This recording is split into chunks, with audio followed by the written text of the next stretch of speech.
नमस्कार साथियों, आप सबका पुनः स्वागत है श्रद्धा वेद पुराण में। तो आज हम लोग डिस्कस करेंगे श्रीमद् भगवद गीता अध्याय 8 श्लोक अर्थ 16।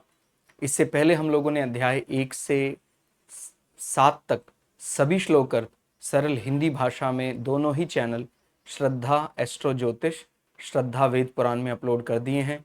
आप में से कोई भी व्यक्ति भगवद गीता को सरल हिंदी भाषा में समझना चाहता है, आप हमारे चैनल में आएँ, जहां आपको 700 के 700 श्लोक अर्थ मिल जाएंगे। तो आज के श्लोक अर्थ में भगवान श्री कृष्ण अर्जुन को किस प्रकार से जो नित्य है और जो अनित्य है उसके अंतर रूप में समझा रहे हैं कि संसार में रहना हर प्रकार से वो अनित्य ही होगा। चाहे आप संसार के किसी भी अलग अलग प्रारूप में रहें, हम संसार के आखिरी सुख को भी यदि पा लेते हैं, वो भी सदा नहीं रहने वाला है, और जो परम सुख परमात्मा है वो नित्य है। आप थोड़ा और गंभीरता से विचार करने के लिए ऐसा समझें कि कितनी मेहनत से व्यक्ति कोई किसी स्थान में अपना भवन बनाता है, पूरी माने जिंदगी लगा रहता है, तब जाकर वो एक शेल्टर, कोई भवन ऐसा बना पाता है।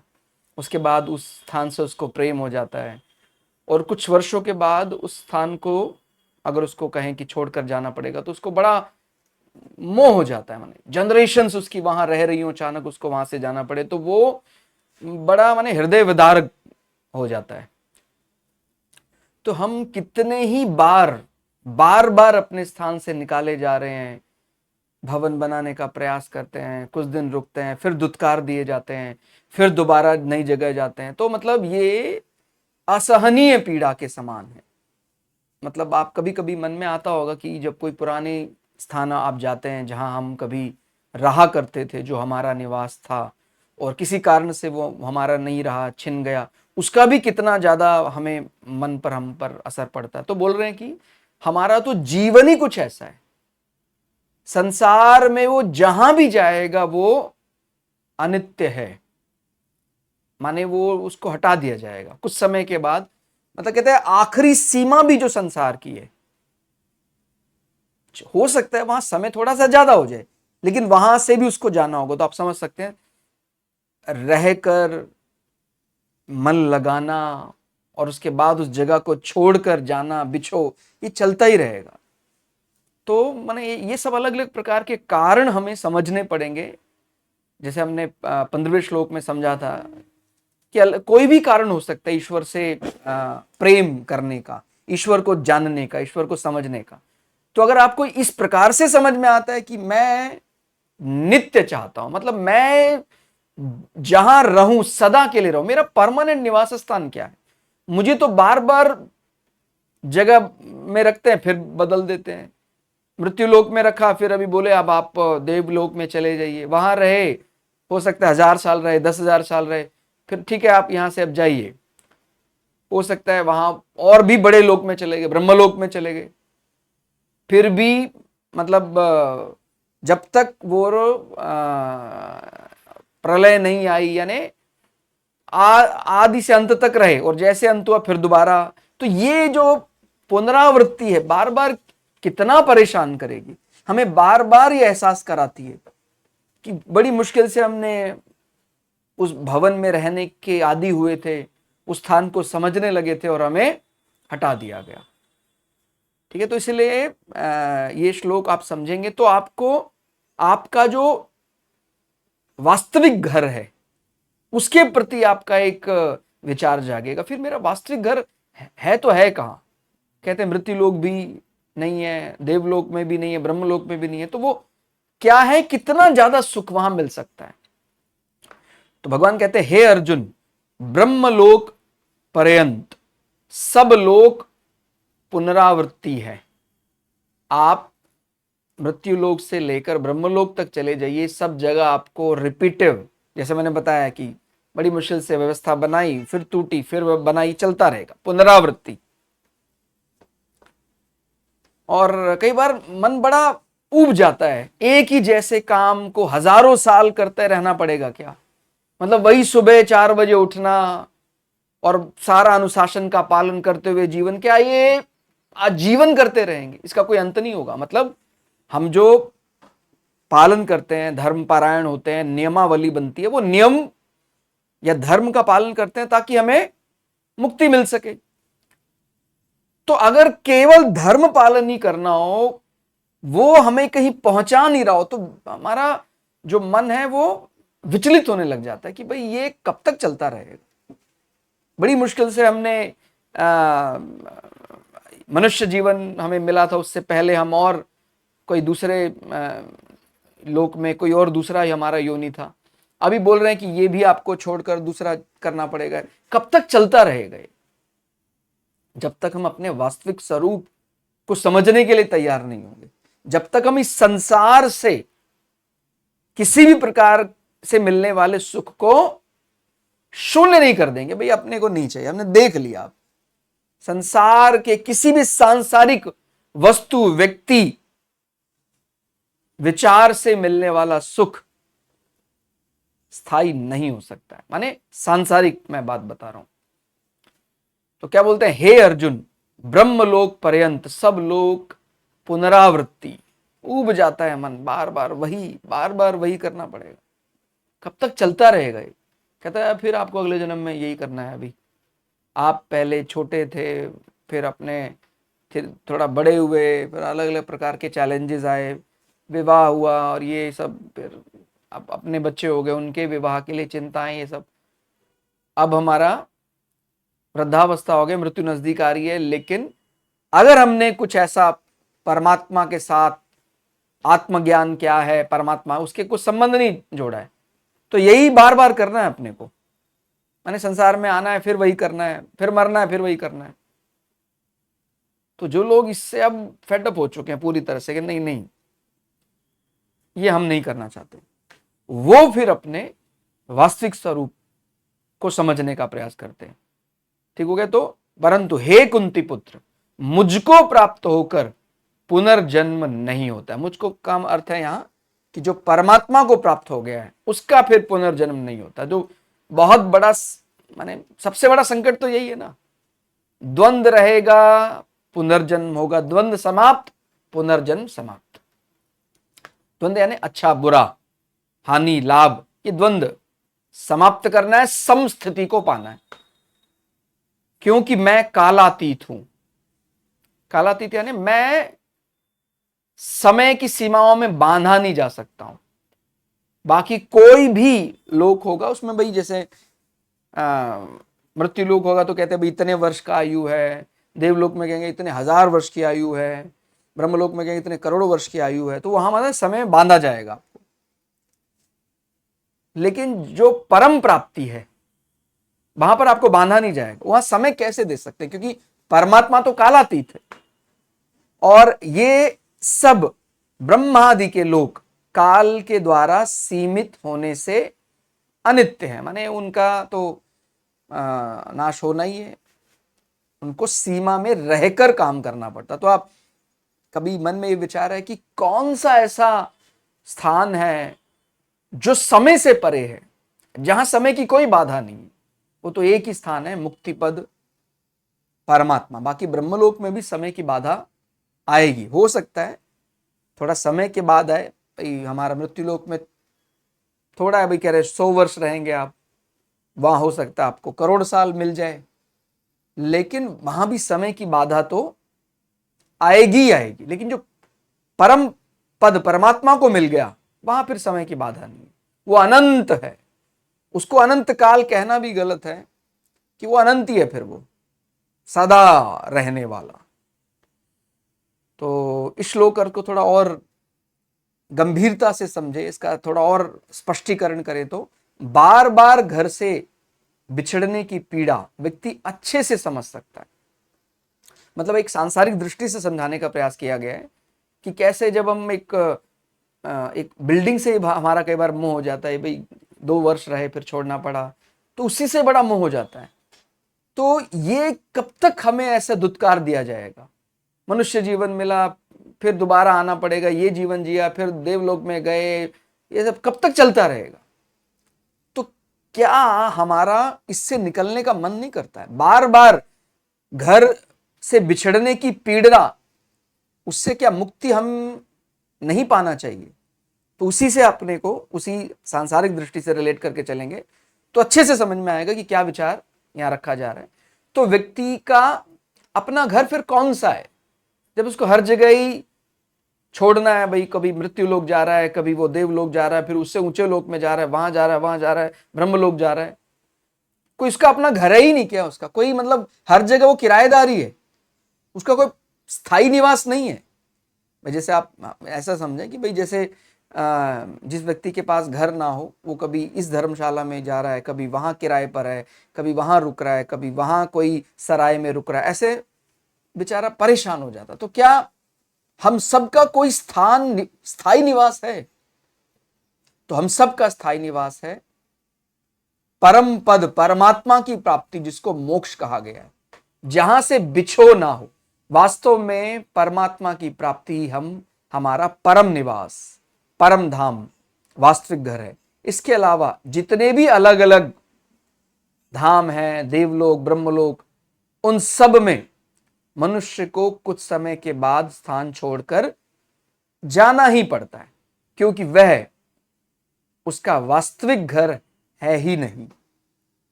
छोड़ना ही पड़ेगा, ये एकदम सत्य है। चाहे आप वहां यहां, भाई ये कुछ ऐसा ही है, भाई किसी किराएदार को चाहे आप उस भवन का राजा बना दो, जब वो ऑन पेपर उस भवन का राजा है ही नहीं, तो नकली ऐसा भ्रम पालने का क्या फायदा? तो अलग अलग लोगों में जाओ कहने को भाई ये अभी इनको देवराज का पद मिला है, कहते कब तक? कहता बस वो जब तक सृष्टि का प्रलय काल नहीं आता तब तक, उसके बाद कहता है उसके बाद अपना कोई पता नहीं। मतलब वो एक प्रकार से कह रहे हैं अस्थाई पद जैसा दिया जा रहा है। तो यहाँ थोड़ा समझते हैं, अलग अलग स्तर समझते हैं कि कई बार हम कहते हैं संसार में अगर कोई सुखी है तो कितना सुख की क्या पराकाष्ठा है। ठीक हो गया। हालांकि ये सुख, जो परम सुख परमात्मा है, उसको संसार की भाषा में तो समझाया नहीं जा सकता है। फिर भी मतलब एक तरीका है कि भाई हम जैसे कहते हैं ना, चीनी से इतने गुना ज्यादा मीठा फ्रक्टोज है, सुक्रोज है, और अलग अलग प्रकार के जो शुगर हैं। तो अब वो मैं ऐसे बोलूंगा चीनी से 600 गुना ज्यादा मीठा, तो समझ में ही नहीं आएगा।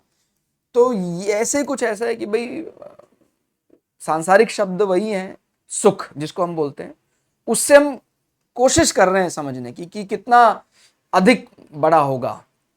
तो क्या बोलते हैं, जो व्यक्ति पृथ्वी मंडल का, मतलब हम इससे केवल इतना समझना चाह रहे हैं कि परम सुख वास्तव में कितना, उसकी मतलब कितनी उसकी हम वेटेज समझे उसको। तो थोड़ा सा समझने का कोशिश करते हैं। वो सांसारिक शब्दों से या पृथ्वी के शब्दों से शुरुआत कर रहे हैं, पृथ्वी लोक से। कह रहे जो पृथ्वी मंडल का राजा हो और उनका धन धान्य से संपन्न राज्य हो, स्त्री पुरुष परिवार आदि सभी उसके अनुकूल हो, उसकी शरीर अवस्था पूर्ण और स्वस्थ हो, उसे किसी भी वस्तु की कोई कमी ना हो, वह मृत्यु लोक का पूर्ण सुखी माना जाएगा। अभी केवल मृत्यु लोक के सुख की बात कर रहे हैं, इसी से आपको लेकर चलेंगे अभी परम। लेकिन मैं फिर ये क्लियर कर रहा हूं कि ये, क्योंकि हमारे पास कोई और पैमाना नहीं है, कोई स्केल नहीं है, तो इसी स्केल से समझने की कोशिश करेंगे। अब जैसे कोई कहने लग जाए कि भाई जरा शनि का तापमान बताओ, तो हम एक कल्पना सी करते हैं कि भाई डिग्री सेल्सियस में शायद -200 डिग्री सेल्सियस, और मतलब हमारा जो डिग्री सेल्सियस है वो तो 0 से शुरू हो रहा है, लेकिन उसको माइनस में ले जाकर समझने का प्रयास करते हैं। या हम और आगे जाते हैं, यूरेनस का तापमान, तो फिर ऐसे अलग अलग प्रकार के एक अंदाजा बताते हैं। अब जो व्यक्ति अभी 0, -10 या अर्थ में कहते हैं -100 तक भी वो फील कर रहा है, तो -200 समझेगा कैसे? तो केवल उसको कोशिश कर सकते हैं समझाने की। परम सुख परमानंद को तो शब्दों में बयां ही नहीं किया जा सकता है, ठीक है। फिर भी लेकिन शायद माने उसके बोलते हैं उसके बहुत, जैसे कहते हैं बहुत बड़ा अनंत सागर है वो सुख का, तो उसकी एक बूंद क्या पता कहीं हमें छू जाए, उसको समझने की कोशिश कर रहे हैं कि मृत्यु लोक में जो आपको जितना सुख अभी यहां बताया, उससे 100 गुना अधिक सुख यदि हम सामान्य देवताओं का मानते हैं, और वो भी मृत्यु लोक के, जैसे मैंने बताया, राजा का जो सुख है उसके राजा से 100 गुना सुख वो सामान्य देवता का माना जाएगा। और जो पुण्य लोक देवलोक में रहते हैं, ठीक हो गया, और पुण्य क्षीण होने पर पुनः मृत्यु लोक में आते हैं, ऐसे देवताओं का जो सुख है वो पृथ्वी के राजा से 100 गुना है। ठीक हो रहा है? अब आगे बढ़ते हैं, कहते हैं फिर उनसे 100 गुना अधिक सुख है आजान देवताओं का। मतलब वो कुछ विशेष देवता जो हैं वो जब से सृष्टि उत्पन्न हुई है तब से लेकर जब तक सृष्टि का अंत नहीं हो जाता तब तक वो रहेंगे, तो उनको आजान देवता कह सकते हैं कि वो सामान्य देवताओं से भी 100 गुना है। अंतर थोड़ा सा कठिन हो रहा है समझना, लेकिन ये एक तरीका हो सकता है कि भाई मनुष्य, और ये कोई प्रतिशत नहीं है, 100 गुना मनुष्य जीवन में मृत्यु लोक का कोई राजा उससे 100 गुना ज्यादा सुख की बात एक सामान्य देवता के लिए, और उस सामान्य देवता से 100 गुना ज्यादा, ठीक, आजान देवता जो शुरू से, जब से हमारी सृष्टि का उद्गम हुआ तब से लेके वो अंत काल तक वो रहेगा, जो कल्प के आदि में देवता बने हैं और कल्प के अंत तक देवता बने रहेंगे। फिर आगे बढ़ते हैं, आजान देवताओं से 100 गुना अधिक सुख इंद्र को है। मतलब फिर आप सांसारिक सुख से यदि कल्पना करेंगे तो वो 100 गुना ऊपर, 100 गुना, फिर 100 गुना, तो वो इंद्र के सुख के इतना गुना हो गया। फिर सांसारिक सुखों की आखिरी हद वो है ब्रह्मलोक।